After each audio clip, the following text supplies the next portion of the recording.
Meanwhile, as the G20 Summit kicks off in New Delhi, the agreement on a major connectivity project is on the horizon. The United States, Saudi Arabia, UAE, India and EU are expected to sign a pact to the G20 to explore building a major railway and port project. According to the US officials, the planned mega infrastructure project will connect West Asia with India and Europe. Well, a memorandum of understanding for the same will likely be inked in New Delhi. The project will enable the flow of goods, fuel and data from India across West Asia to Europe. The agreement comes with Washington actively engaging with Saudi Arabia, encouraging it to normalize ties with Israel. The deal is one of the key initiatives that the White House is trying to push in a bid to counter China's growing influence through the Belt and Road Initiative. Well, the US officials say that the project is a result of months of careful diplomacy, quite careful diplomacy bilaterally and also in multilateral settings. The agreement to discuss the project could be among the most tangible outcomes of the G20 summit.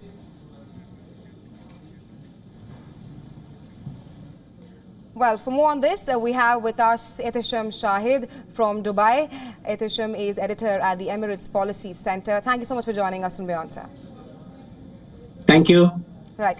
Now, sir, there's a planned mega infrastructure project which will connect West Asia with India and Europe. How significant do you think this is?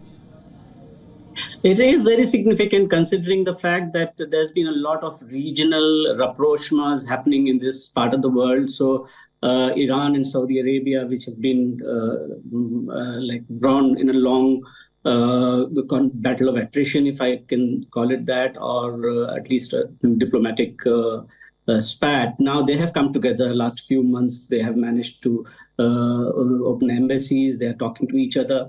So it's a byproduct of a lot of other permutations and combinations that have worked out in this region. And the crux of all this is economic progress, and the region which was kind of caught in a lot of local and regional tussles are trying to now collectively overcome all these challenges and work together for the betterment of this region. Absolutely. Now, Mr. Shahid, you're joining us live from Dubai, and we have seen how UAE has been invited as a special invitee. It earlier also made it to the BRICS summit. But talk to us as to how Abu Dhabi views UAE's attendance at these multilateral summits worldwide.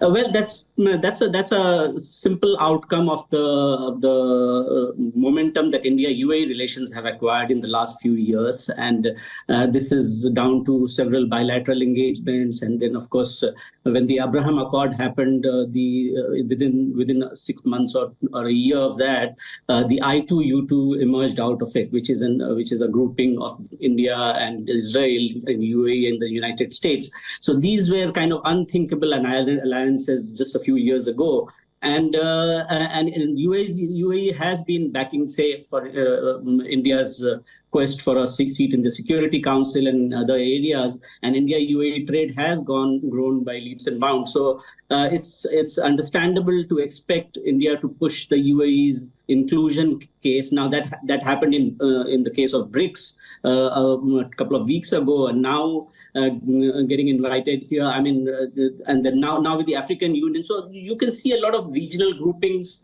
working in tandem to prioritize their own interests. But again, there is another side to it, which is sometimes in the name of strategic autonomy, you have a lot of overlapping interests as well. But then the challenge for these countries would be to sideline those overlapping interests and work together wherever they can, and move their own respective national agendas and regional agendas together and find common grounds.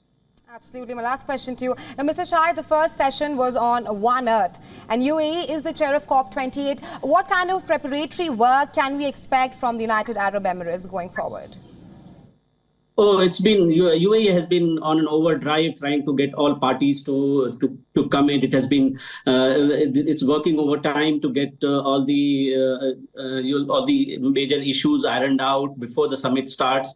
There are lots of bilaterals already happening on that front. So by the time we get to COP 2028, we'll have a lot on the table that would be good news from a climate change perspective, including the climate change funding part, which is the most difficult part. that is where most of the disagreements happen. And of course, the nationally determined commitments that the countries have come up with. So it's still a very stiff battle as far as, especially for the developing world. But now with more global South cooperation coming forward, there is possibility that by the time COP28 happens, we'll have much more substantive outcome being declared at that summit.